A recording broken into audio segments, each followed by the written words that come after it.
পতিত জমিতে আগাম জাতের শিম চাষ করে সফল হয়েছেন কৃষক লোকমান সওদাগর। ভালো ফলন ও চাহিদার দরুন বেশ লাভের আশা করছেন তিনি। 27-10,000 টাকার মতো বেচা কিনে হই। এবার এই জায়গা খুব সুন্দর সই হইব, ফসল ভালো ফসলর ব্যাগ কিছু ঠিক আছে। এখন আগামী মধ্যে আরো আরা উন্নত গরিব পারিবান এভাবে পরিকল্পনা নির্দেশ। চট্টগ্রামের রাঙ্গুনিয়া উপজেলার মরিয়মনগর ইউনিয়নের পশরপাড়া গ্রাম সংলগ্ন কর্ণফুলী নদীর বালুচরের 30 শতক পতিত জমিতে আগাম শিম চাষ করেছেন স্থানীয় কৃষক লোকমান।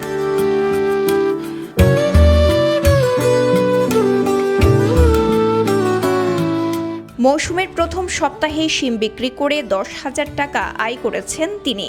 সরকারের কৃষি অফিসের সহায়তা পেলে আরও বড় পরিসরে শিম চাষের স্বপ্ন দেখছেন কৃষক লোকমান। 40 শতকের মধ্যে মনে করো নাই 10 শতক রাখি দি, 30 শতকের মধ্যে আয় শুধু সই চাষ করছি।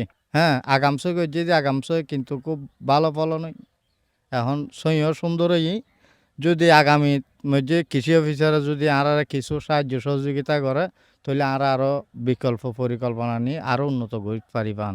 এদিকে লোকমানের সাফল্য দেখে অন্য কৃষকরাও আগ্রহী হচ্ছেন এখানকার পতিত বালুচরে ফসল আবাদে। ফলন রুনুর 50 দিন পরে ফুলহরা আছে।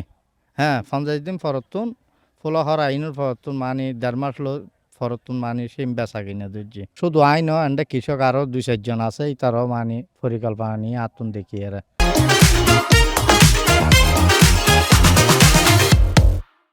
দেখা গেছে বালুচরে শিমের পাশাপাশি আবাদ হচ্ছে মিষ্টি কুমড়া, ঝিঙা, লাউ সহ বিভিন্ন সবজি।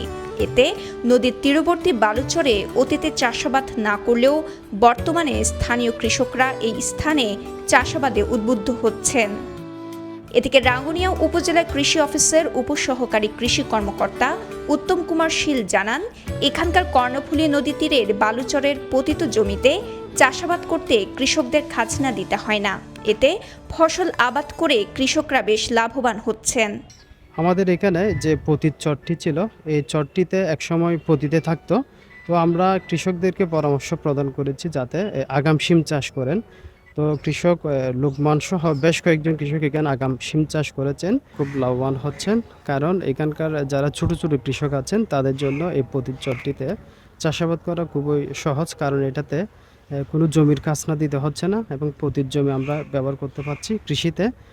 তাতে করে আমাদের রাঙ্গুনিয়া উপজেলায় এই যে সবজির উৎপাদন বেড়ে যাচ্ছে। পতিত জমিকে কাজে লাগিয়ে আগাম শিম সহ বিভিন্ন ধরনের সবজি চাষ করে রাঙ্গুনিয়ার কৃষকরা যেমন স্বাবলম্বী হচ্ছেন, তেমনি বদলে যাচ্ছে এলাকার কৃষি অর্থনীতিও।